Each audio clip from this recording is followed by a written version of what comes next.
أعوذ بالله من الشيطان الرجيم. بسم الله الرحمن الرحيم. الحمد لله والصلاة والسلام على رسول الله وعلى آله وصحبه ومن والاه، وبعد. اللهم علمنا ما ينفعنا وانفعنا بما علمتنا وزدنا علما يا رب العالمين.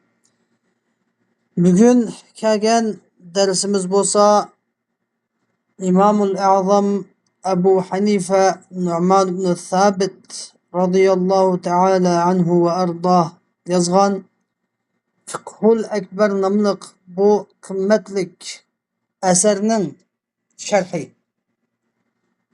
El-İmam Magnisavi rahimahullah yazgan Şerhu Fikhul Ekber namlık kitap. Biz adı bilen Fikhul Ekber'deki metnini tebarruk için metnini okuyumuz. Onundan keyin şerhini okuyumuz. Endi bugungi dersimiz bo'lsa nima holatda bo'ldi desa, ya'ni bandalarniki harakatlari, bandalarning harakatlari to'g'riliq. Bandalarning harakatlarini maxluqlar o'zi yaratamdi yoki Alloh taolo yaratib beramdi? Onda agar Alloh taolo yaratib bersa, bu maxluqlarda bu harakatlar haqida ixtiyorlik bormi yo'qmi? Allah Teala bir vasıta yaratib bergandan keyin bandalarda hech qanday uning aloqasi bo'lmasa, u joqda bu bandalarga hech qanday savol so'roq bo'lish to'g'ri bo'lmaydi-ku. Unda o'z qanday qilamiz degan shunday chekik davomli uchrab turadigan shunday chekik masalalarga Imom Azam Abu Hanifa rahimahulloh ilohiyat babini, aqida cho'ng jihatni 3 cho'ng bo'limdan tarkib topgan: ilohiyat, nubuvvat, sam'iyat deb 3 cho'ng turdan tarkib topganda, endi shu 3 cho'nglik turiniki ilohiyatning oxiriga kalamshunoslar davomliq shuni keltirdi. Kalamshunoslar ilohiyatniki eng oxiriga doiman shu xalqu af'alil ibad degan shu masalani keltirib qo'ydi. Chunki bu masala bandalar bilan Alloh taolaning o'tirisidagi bir inchki masala bo'lganligi uchun shuni ilohiyat bobiga keltirib qo'ydi. Xo'sh. İmam Azam Ebu Hanife rahimahulloh dediki: "Ve cemi'u ef'alil ibadi minel hareketi ve sukuni kesbuhum alel hakikati vallahu teala halikuha." Yani aşamı sorulara bir cümlesi bilen cevap verip meselini hal kılatıdı İmam Azam Ebu Hanife rahimahullah.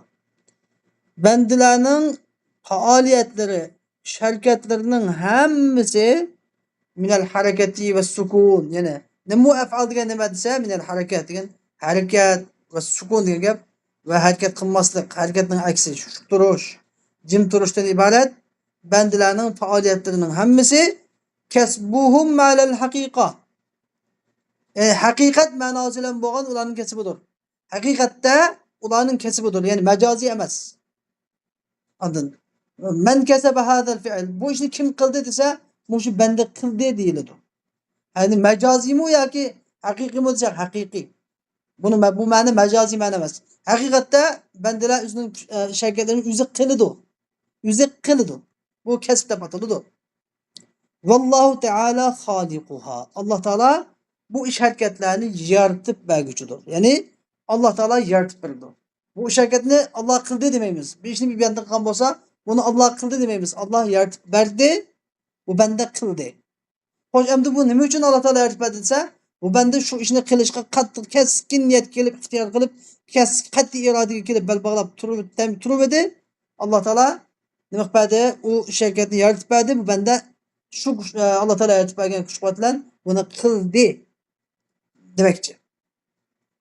Hoş, endi vahiye kulluha, endi şu bendilarning faaliyetlerining hammasi bi meşiyetihi, Allah Teala'nın xahişi, Allah Teala'nın ilmi, Allah Teala'nın kazavu kaderi bilen buludu.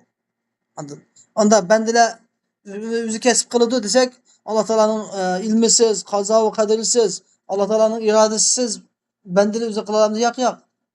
Allah Teala irade kılganda buna kılalaydı. Allah Teala onu şunda kılıdıqalıqını Allah Teala bölüdü. Shunda qiladiganligini Alloh taolo taqdirda belgilayotgan, yozib o'tgan. Lekin shuni Alloh taolo o'zining ilmi azalida shuning shu ishni ixtiyor qilib tanlaydiganligini bilganlik uchun Alloh taolo azal bilgandan keyin shunday yozildida. Anladın. Anda o andaki bir yerde bir mecburlaş gelip çıkmaydı. Ve ta'atu kulluha kânet. Taat ibadetlerinin hemmisi kânet vacibeten bi emrillahi teâlâ ve bi mehabbetihi ve bi ridahu ve ilmihi ve meşiyetihi ve kadaihi ve takdirihi. Hoş. Hem de taat ibadetlerinin hemmisi Allah Teala'nın emri fermanı bilen ve Allah Teala'nın muhabbeti bilen, Allah Teala'nın razılığı bilen, Allah Teala'nın ilmi, hayişi, kazavu, kaderi bilen nima vaciptir. Anladın? Taat ibadetlerinin hemmisi Allah Teala'nın emri bilen vacip buludu. Yani biz usul fıkhı okuduk o. El-emru lil-vücub. Allah Teala buyurgandikin vacip. Allah Teala buyurdu taat ibadetke, yaxşı işlağa Allah Teala buyurdu. Buyurgandikin vacip buludu. Allah Teala bunu ve bir muhabbeti degan Allah Teala bu taat ibadetini bendilerinin taat ibadet kılışını Allah Teala yaxşı ko'rdi. Anladın? Allah Teala yaxşı ko'rdi. Ondan keyin Allah Teala şu taat ibadetke razı buludu. Allah Teala taat ibadetke razı buludu. Allah Teala bendininki kılıdığan taat ibadetini bilidi. Allah Teala şu bendininki kılgan taat ibadetini özü halaydı. Halap irade kılıdı. Allah Teala kaza ve kaderde şu taat ibadeti kıldıqanlığını Allah Teala yazıp etken, belgilep etken. Hoş. Hem de bunda dişiki sebep çünkü günah mesiyetlen taatının arasında intayin inçki fark var. Muşu farkını ayırıp vermek için İmam Azam Ebu Hanife rahimahullah. Vel maasi kulluha bi'ilmihi ve kadaihi ve takdirihi ve meşiyetihi la bi muhabbetihi ve la bi rıdahu ve la bi emrihi. Hem de günah mesiyetlerinin hemmisi Allah Teala'nın ilmi bilen buludu. Yani Allah Teala bendini bunda günah mesiyet ötküzüqanlığını bilidu. Ve kadaihi Allah Teala'nın kaza ve kader bilen buludu. Kaza ve kader takdir bilen buludu. Allah Teala kaza ve kaderde şunu onda günah ötküzüqanlığını yazıp etken, belgilep etken. Ve meşiyetihi Allah Teala'nınki hahişi, iradesi bilen buludu. Yani Allah Teala bunun bunda günah ötküzüqanlığını irade kılıdı. Ne Allah Teala Allah ki Allah Teala mecbur etken olması ya. Allah Teala mecburluğu yok. Yani Allah Teala özünün ilmi ezelisi bilen bunun bunda buna ta eski işini ihtiyar kılıdığanlığını Allah Teala bilidi. Bilgelik için bununla Allah Teala kaza ve kaderci yazıp etken ezelde bunda eski iş kılıdı bu da yazıp etken. Ve şu eski iş kılısını Allah Teala irade kılıdı. Bilgelik irade kılmayı Allah Teala eğer irade kılması halıması o eski işini kılamaydı. Allah Teala irade kılması tanıdıqanlığı için Allah Teala bunun cüz iradesi kılab Allah Teala onu irade kılıdı. Onun kendini kılalaydı bunu. Bunumuz kılamaydı. Hem de bu Cabir'in adını cəhət gibimiz. Hem de Allah Teala bu taat ibadetke boğan Allah Teala'nın iradesi sıfatları bilen buna mesele ki boğan irade sıfatlarının ortası fark inçik fark mücadele. La bi muhabbetihi. Yani Allah Teala buna meselini yaxşı görmeydi. Allah Teala bendisinin buna meseliyet etkisini yaxşı görmeydi. Ve la bi ridahu. Allah Teala bendisinin günah meseliyet etkisini razı bulmaydı. Allah Teala bendisinin günah meseliyet etkisini buyurmaydı. Bana. Bu şu farkmış. Taat ibadetle hemmisi Allah Teala'nın ilmi, kaza ve kaderi, meşiyeti, muhabbeti, razılık emriyle buludu. Lakin günah mesiyeti ise günah mesiyet Allah Teala'nın ilmi, kaza ve kaderi, meşiyet, iradesiyle buludu. Ama muhabbeti ile, razılık ile, emriyle bulmaydı. İncik farkmış o. Hoş, hem de bugünkü dersimizin mazmunu asası metin tekst müşerrice hem de biz bu şerhle biteyli. İmam Mağnisavi rahimahullah yazgan şerhine. Mağnisavi rahimahullah dedi ki ve cemi'u ef'alil ibadi minel hareketi ve sukuni kesbuhum alel hakika. Vallahu Teala halikuha. İmam Azam'daki muş kavlede dedi ki yani bendilerindeki şerket ve sükunatlardan ibaret cemi faaliyetleri hakikatte olanın kesibudur. Allah Teala o faaliyetlerini yaratıkçıdır. Diyen. Dedi ki bizge el kesbuhum diyen bir kesb diyen söz tilgalinde el kesbu fil lugati talabur rızk. Kesb diyen lugatta rizq talab qilish degan bo'ladi. Kasbning arab tilidagi ma'nosi kasaba al-mal desa, ya'ni rizq talab qildi, tirikchilik qildi degan gap. Tirikchilik qildi, rizq talab qildi degan gap. Va asluhu amda asli esa bu jama' jug'lash, to'plash degan bo'ldi. Bir odam kasaba al-mal desa, pul molni to'playdi, yog'di degan ma'nosi bor. Endi va fil istiloh, istilohdagi ma'nosi, aqida istilohidagi kasbning ma'nosi o'xshamaydi. Tirikchilik qildi, pul mol yig'di, to'playdi degan ma'nosi yo'q. Aqida istilohidagi ma'nosi taalluqu iradatil abdi ve kudretihi bi fi'lihi. Yani bendining irodasi ve kudretinin bendiniki ish harakati bilan bog'lanishi. Bendining irodasi ve kudretinin bendining ish harakati bilan bog'lanishi. Benda bir ishni qiladi. Mushu ishni qilish uchun benda bu ishni iroda qiladi ve u iroda qilgandan keyin bu ishga bir kuch quvvatni paydo bo'ladi. Shu iroda ve kuch quvvat shu ish bilan bog'langanda bu yerda kasb hosil bo'ladi. Mushunda bo'ladi kasb bo'ladi. Xo'sh, anda fa harakatuhu anda olganda bendeniki harakati bi itibari nisbatiha ila qudratihi. Bu harakatni shu bendening qudrati ve irodasiga nisbat bilish itibari bilan tusamma maksuban. Maksub deb ataladi. Bendening qilgan ish harakati bendeniki qudrati ve irodasiga nisbatan shu iroda qildi ve şu iroda qilib kuch qudrat chiqadi, kuch qudrat chiqarib imkonidan shu ishni qildi degan bunda bizga bog'lashtirish jihatdan unda ataladi, maksub kasb qilingan ish deb ataladi. Xo'sh, endi ma bandiga bandi tarafidan bundaq tushuntiriladi. Endi Alloh taolo tarafidan qanday tushuntiriladi desa, va bi itibari nisbatiha ila qudratillah. Endi mushu ish bandining qilmuş ish harakatini Alloh taoloning qudratiga nisbat berish itibari bilan va irodatihi Alloh taoloning irodasiga nisbat berish itibari bilan tusamma mahluqan. Mahluq deb ataladi. Nimishqa? Chunki Alloh taolo bandini shunday ish qilishini iroda qildi va shunday ish qilish uchun kuch qudrat yaratib berdi va mushuni bu deb ataldi, mahluq deb ataldi. Alloh taologa nisbatan buni Alloh taoloning mahluqi deymiz. Bandiga nisbatan esa bu bandining maksubi deymiz. Chunki Alloh taolo Qur'oni Karimda nima deydi? Laha ma kasabat ve aleyha maktasabat. Allah Teala bendige nispet bergende laha ma halakat demedi. Laha ma kasabat. Yani bendige nefske, her bir nefske özünün qilgan kasibi buludu. Yani yaxshi qilgan yaxshi ish bo'lsa foydasiga va aleyha maktasabat qilgan yomon ish bo'lsa, yomon kasb bo'lsa uni ziyniga bo'ladi. So'ng biz yaxshi ishni umuman kasb deymiz, yomon ishni iktisob deymiz arabchada. Kasb, iktisob. Bandilik qilgan. Ve keda sukunuhu. Shuningdek bandiniki sukun, to'xtab turishi mu Alloh taolo yaratib beradi. Alloh taolo yaratib berish jihatdan mahluq deb ataladi. Banda o'zini qilish jihatdan sukun deb nima? Muktasab deb ataladi. Nima? Maksub deb ataladi. Xo'sh, fa harakatuhu va sukunuhu. Unda olgandan keyin bandiniki harakati va sukuni xalqul lirrabbi. Rabb taoloning yaratib berishidir. Rabb taoloning yaratib bergan xalqidir. Vasful lil abdi bendenin sıfatıdır. Ve kesbul lehu şu bendenin kesibidir. Hoş. Ve kudretul abdi ve iradeti. Hem de bendenin kudreti ve iradesi halkul lil Rab. Rab Teala'nın halkıdır. Bendenin sıfatıdır. Ve leyse bi kesbil lehu. Bendenin kesibi emestir. Ve ila hada uşira fi şerhil makasid. Şerhil makasidda muşunun işaret kılındı diye İmam Tebtezani yazan makasidin kitabındaki kendisi de muşunun işaret kılındı dedi. Hoş emdi bir yerde inçki fark var bir yerde. Bir bende kesip kıldı Allah Teala kılan kesibinin suraydı. Kesip. Kesip diyen gap ne bilip düşündük? Yani bir bendenin iradesi ve kudreti bağlanıp kılınan iş emniyeti benden üzerindeki kol azası falan kılan işi hareket sukun ibadet. Muşu kesip atılıdı dedik. Bu kesip buludu. Bunun su alçak buludu. Hoş. Emdi bir bende irade kıptı bir işini. İrade kılan bolsa bunun kuch kuvveti beyken irade kıptı lekin ameliyatı onu kılmaptı bolsa bunun kesb deyilmeydi. Şu sebepten hadiste ne dep kelgan? Peygamber deydi hakkında birden bir yaxshi ish qilishni niyat qilib men hamma bi hasanetin degan.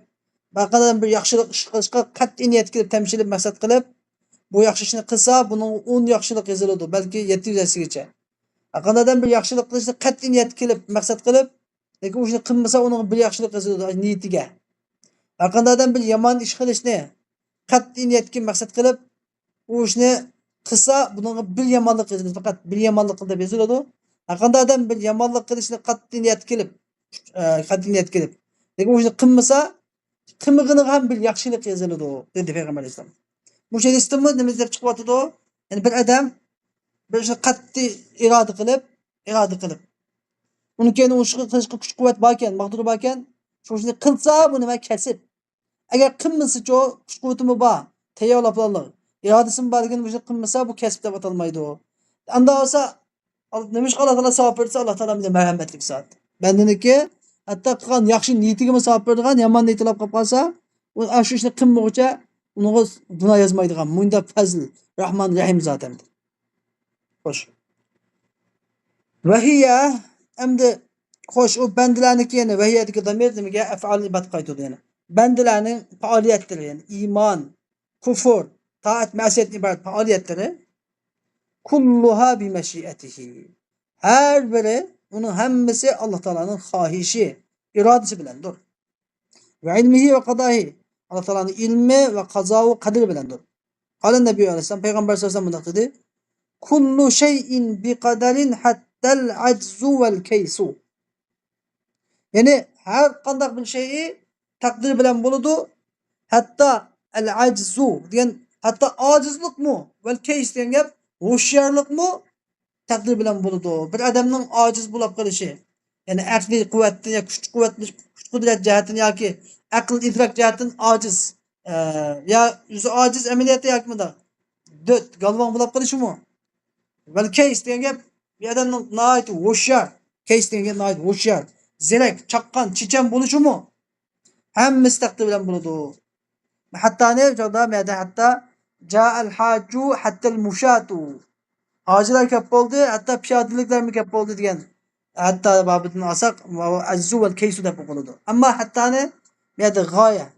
İntihal g'oya desek, hatta al ajzi vel kaysi deb olsak, o joqda ajiz kays nimaga ajiz kays kicha deb o'z ichiga olmay qoldi da men. Aka tusamakatda hatta ra'si hadisa biliqni beshig'icha yedim, beshig'im qoldi degan ma'no chiqadi. Shunga ajzu vel kaysuni o'z ichiga olish uchun hatta al ajzu vel kaysu desek ajiz kaysini o'lchiga oladi degan bo'ldi. Chunki bir odamning aqlli bo'lishi, dot bo'lishi degan bu taqdir bilan degan taqdir degan faqatla tabiiyki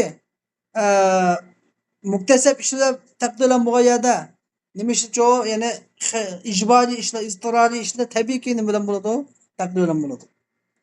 İ'lem enne mezhebel mu'tezile. Sen şunu bilgin ki Mu'tezile'nin mezhebi Allah Teala yuridul iman. Allah Teala imanni ve taatni, bendedim bo'lgan iman taatni iroda qiladi. Vel abdu yuridul kufra vel ma'siya. Kufr bilan ma'siyatni o'ziga iroda qiladi. Fayaqa'u muradul abd. Shuning bilan bendening murodi yuz beradi va la yaqa'u muradullah. Alloh taolaning murodi yuz bermaydi. Fayakunu iradatul abd. Shuning bilan bendening irodasi g'alibatan va g'olib bo'ladi va iradatulloh, Alloh taolaning irodasi mag'lub bo'ladi. Aliyazbillah. Bunda deydi. Bunda xatolik gap qildi odamlar. Ve amma indana, amma bizning ko'z qarashimizda fakullu ma aradallohu taala fahuva vaqi'. Yani Alloh taolo iroda qilganlikning aslida hammasi shak shubhasiz yuz berguchidir. Bo'lguchidir. Fahuva taala ya'ni Alloh taolo kofirning kufrini iroda qiladi. Mu'minning iymonini iroda qiladi. Va ala hada bununga asosan takun iradatulloh. Alloh taolaning irodasi g'olib bo'ladi. Bendening irodasi mag'lub bo'ladi. Bendening irodasi mag'lub. Chunki masalan Alloh taolo uning iymonini iroda qiladi, kufrni iroda qilmaydi deydi mu'tazila. Alloh taolo kufrni iroda qilmaydi. Agar kufrni iroda qilsa, zolim bo'lib qolgan bo'ladi. Alloh taolo zolim emas. Bas banda o'zi kufrni iroda qiladi, Alloh taolaning irodasidan bandaning irodasi g'olib kelishi lozim keladi bundan. Deb bunda deydi, ammo amaliyotda unday emas. Alloh taolo unga kufrni iroda qiladi. Lekin bu Alloh taolaning iroda qilganligi u kufrni rozi bo'lganlik emas. U kufrni yaxshi ko'rganlik emas. Chunki Alloh taolo vala yarda li ibadihi al-kufr dedi. Kufr rozi bo'lganlik emas. Andan. O kufru buyurganlık emas. Allah Teala irade kılganlığı o kufru buyurganlık emas. Amma Allah Teala onu irade kılıdı. Nima üçün? Allah Teala özünün ilmi ezeliyesi bilen onun aşk kufrunu halaydiganlığını bildi. Hatta Allah Teala ununki halıgını bilsin, biz irade kısmı bulaverdi biz Allah Teala'nın mülki. Allah Teala ne kısmı Allah Teala'nın mülki. Allah Teala hiç kadar bir vacip olmaydı. Lakin Allah Teala'nın ilmi, hikmeti bilen Allah Teala bizim şunu irade kılganlığımızı bildi de ezelde. Bilgedik üçün Allah Teala irade kılıdan bizim irade kılalayımız. Allah Teala irade kılmaz biz irade kılamayız.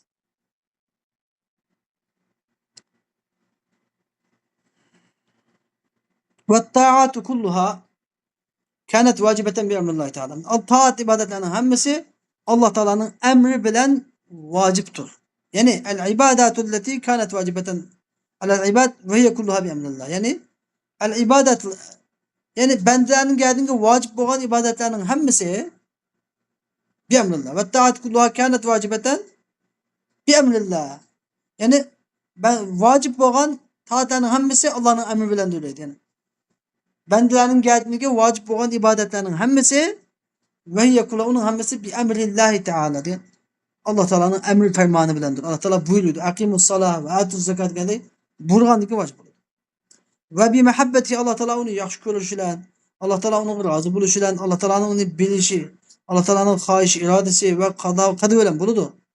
O emdi vel maasi kulluha buna meselelerin hemmesi Allah Teala'nın ilmi, kaza ve kaderi, iradesi bilen buludu. Muhabbetilen emes, razılık bilen emes, emir fermanından emes. Allah Teala Allah Teala dedi ki Kur'an-ı Kerim'de vallahu la yuhibbul fesad. Allah Teala fasat yaş görmeydi. Fasatın en çoğu küfür. Küfürün çoğu fasat yok.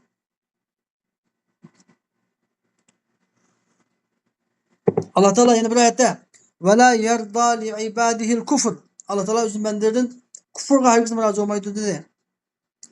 Ve kâle Allah Teala yine bir ayette kul innallaha la ye'muru bil fahşa. Allah Teala herkes bu fahişe, set işler, eski işler, yaman işler buyurmaydı. Herkes bu buyurmaydı. Demek bu ayetlerin hemmesi Allah Teala'nın yamanlıkka, kufurga, mesiyetke buyurmaydıganlığını, onu razı olmaydıganlığını ve onu yaxşı görmeydiganlığını uçuk Allah Teala ifade ediyor ayetlerinde. Ey el kabihu yani kufur ve masiyetin ibadet kabih iş diyen bu bir fahşa diyen bu. Ve kâlel musannifu rahimahullah fi kitabil vasiye yani musannif yani Ebu Hanife rahimahullah onun vasiyet namlı kitabında mundak dedi. Fakat bana ennel a'male selâse. Mana bütün emellerinin üç xil ikendiki aydınlaştı. Aşkarı oldu. Biri amelun felida. Birisi felida. Feriz amel. Yani biri fadila. Faziletlik amel. Yani biri masiye. Günah masiyetlik amel. Hoş. Fel felidatu bi emrillahi teala. Andavandikin bu feriz amel Allah Teala'nın emri bilen Allah Teala'nın iradesi, muhabbeti, razılığı, kaza ve kaderi Allah Teala'nın yaratip bilişi, Allah Teala'nın hükmü, Allah Teala'nın ilmi, Allah Teala'nın tevfik bilişi, Allah Teala'nın levh-ül mahfuzu yezişi bilen buludu, yezişi bilen buludu. Hoş. Vel fadilen faziletlik amel diyen ise faziletlik amel diyen leyset bi emrillah bu Allah'ın emri. Allah Teala'nın da kıl da buyurmagan faziletlik amel diyen. Kıl da keskin buyurmagan. Keskin buyruk yok. Velakin bir meşiyeti lekin bırak Allah Teala'nın hahişi, iradesi, muhabbeti, razılığı, Allah Teala'nın takdiri, hükmü ve ilmi ve Allah Teala'nın tevfik bilişi, bendini şu işini kılışını nisip kılışı ve tahlik edilen şu faziletlik amelini bende de yaratıp bilişi ve şu faziletlik amelini levh-ül mahfuzga yazıp biliş bilen buludu. Hoş. Vel üçüncüsü vel masiye. Vel masiye. Masiye ettiğimiz leyset bi emrillah. Bu Allah Teala'nın emir fermanına bulmaydı. Allah Teala meskuna mesletmişke bendinin buyruğuna emez. Velakin bi meşiyetihi. Bırak Allah'ın haiş olan buyruğu. Ve ma teşâûne illa yeşâallah. La bi muhabbetihi. Bu Allah Teala'nın muhabbetiyle bulmaydı. Ve bi kada. Allah Teala'nın ki takdir olan buludu. La bi rıda. Allah Teala'nın razılığına emez. Ve takdiruhu ve takdirihi ve tehlikihi. Allah Teala'nın ki takdir kılıp belgelişten buludu ve teknik Allah Teala'nın yaratıp bilişten buludu. La bi tevfik Allah Teala'nın tevfik biliş bilenemez. Ve bi khizlanihi ve bi khuzlan khizlanı bir şekilde belirtiyoruz. Ve bi khizlanihi ve ilmihi ve kitabeti fil levh-ül mahfuz. Allah Teala'nın ki khizlan diyen bendinin vazgeçişiyle buludu. Ve Allah Teala'nın ilmi ve levh-ül mahfuzda yazışıyla buludu. Şuna diyen. İ'lem enel maasi nev'an. Şunu bilgin ki bu günah mesiyet çıktırılık buludu. Böyle kebair. Ve yine böyle sagair. Böyle çoğun günah, yine böyle küçük günah. Emmel kebair. Çoğun günah bozsa feyyettese. Bolsa 9'dur. Kale Safvan ibn Asad radıyallahu anh dedi ki Kale Yahudiyyun li sahibi. Bir Yahudi üzünün hemrahi mundak dedi. İzheb bina ila haden nebi. Biz bilen bunu peygamberin kışığı bağın. Kale lehu sahibu. Onun hemrahi, bu Yahudinin hemrahi mundak dedi. La tekul nebi.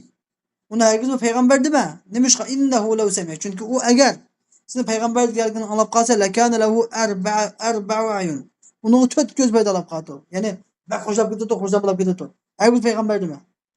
Şunda dedi fe'ate ya Resulallah. Bu iş gelen Resulullah sallallahu aleyhi ve sellem'in kışığı geldi.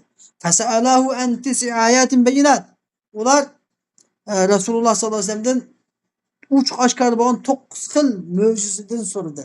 Bu 9 xil möcüzü kalsa yani Allah Teala Musa aleyhisselam atakan 9 xil möcüzün demekçi. Birincisi asa. İkincisi kol. Üçüncüsü infilakul bahar. Denizin yerilişi. Dördüncüsü tufan balası. Beşincisi kummel balası. Altıncısı çiketki balası. Yedincisi komçak balası. Sekizincisi sinin kaççılık balası. Dokuzuncusu kan balası. Bunu çok kısa alametin sorudu. Sorgandı ki fekale lehuma Resulullah. Bu iş gelenge Resulullah sallallahu aleyhi ve sellem dedi. Bu için mühim olan bir işinde pedagog. La tuşriku billahi şey'a. Allah Teala'ga hiçbir nersini şirk getirmanglar. Ve la tesriku. Allah Teala uğurlu kılmanglar. Yani şirk getirmanglar. Ve çok günah dostu demedi. Birinci. İkinci ve la tesriku uğurlu kılmanglar. Üçüncü zina kılmanglar. Dördüncü Allah Teala haram kılgan nefsini öldürmanglar. Fakat emdi hak olan yani kısas kılıp hak olan öldürsanmayla. Beşinci ve la temşu bi beri'in ila zi sultanin liyaktulahu. Günahsız pak ademni bir saltanat igisiga uni o'tirish uchun chiqib mangmanglar. Ve la tesharu. Altıncısı sihirgarlik qilmanglar. Yettincisi cezani yemanglar. Sekincisi ve la taqzifu muhsanatan. Muhsin günahni pak ayollarga günah bo'hton chaplamanglar. Ve la tevallav yevmez zahfi. Yani kızdıgan can günüse candan kaçmanglar. Ve aleykum hasetel yahud en la ta'tu fis sebt. Sila Yahudilarniki xususiyeti bo'lgan sizlarga xos bo'lgan sizlarga xos bo'lgan Yahudilarga xos bo'lgan shanba kunlikda tajovuz qilmaslik haqidagi hukmlarni lozim tutinglar dedi. Payg'ambarimiz bir yerda qancha xil so'zlar paydazer Alloh shirk etmaslik, o'g'irlik qilmaslik, zina qilmaslik, odam o'ldirmaslik, bugun odam o'ldirmaslik, chiqimchilik qilmaslik saltanat egasiga boshqalarga ziyon yetkazish uchun. Sevgarlik qilmaslik, jazoni yemaslik, pak ayollarga bo'hton chaplamaslik, qizigan jan kuni jondan qochmaslik. Yani 9 ishni yapadi, 9 ishni. Bunun keyinidan hammamiz buni aytib beradilar. Hamda 10-chi qilib, yana ularning uzlugi uchun siz shanba kunlikda tajovuz qilmang degan, shanba kuni tajovuz qilmanglar. Çünkü shanba kuni tutalgan degan sizlar tajovuz qilib siz endi maymun to'ng'iz o'zib ketgan yomon ish shuni saqlanglar demoqchi. Payg'ambar shunday dedi, qol Peygamber sallallahu aleyhi ve sellem şurada dedi, ravi deydi, fakabbala yedeyhi. Boş gelen Resulullah'ın iki koltuklarını süyep gitti ve kala boş gelen dedi ki, neşhedü enneke nebi. Biz senin hakikaten peygamber ikenlikini guvahlık biliriz. Kal, Peygamber dedi ki, fema yemne'ukum en tettebi'uni. Anda o anda silahının bana erkişçinlerden silahının nimi tutup kalıdı o dedi. Boş gelen mıdak dedi. İnne Davud aleyhisselam da'a rabbahu. Şüphesiz ki Davud aleyhisselam öz Rabbine mındak dua kıldı. Allah yazala min zurriyetihi nebi. Onun avlatlarından peygamber heymişi çıkış için dua kılan idi. Ve inna lakafu in ittebe'nâke en taktulenel yahud. Biz eğer biz sana agetsek Yahudilerin bizni öldürüyor için korkamayız da şuna dedi. Mana. Hem de ula işte Musa Aleyhisselam'daki 9 xil ayetini söyleyip gelgen idi. Kur'an-ı Kerim'de 3 xil kılıngan hemmesi. Peki Peygamber Aleyhisselam ulağa şular için zür boğan dinin meselelerini 9 xil şu günah masiyetini söylep berdi.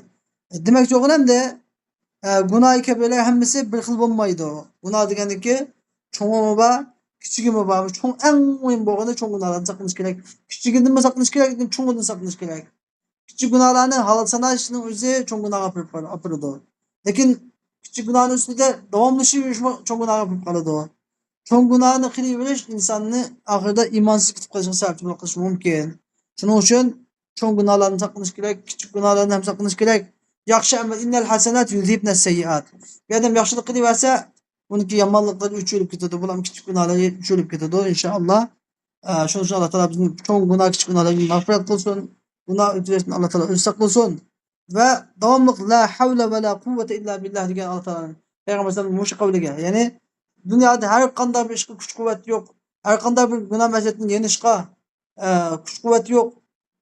İlla billah faqat hammasi Allohning yordami bilan bor. Ya'ni Alloh yordam qilmasa hech kim hech ish qilolmaydi. Demak bizning dunyodagi hayotimiz xuddi bir chiroq, lampaga o'xshaydi po'ziga.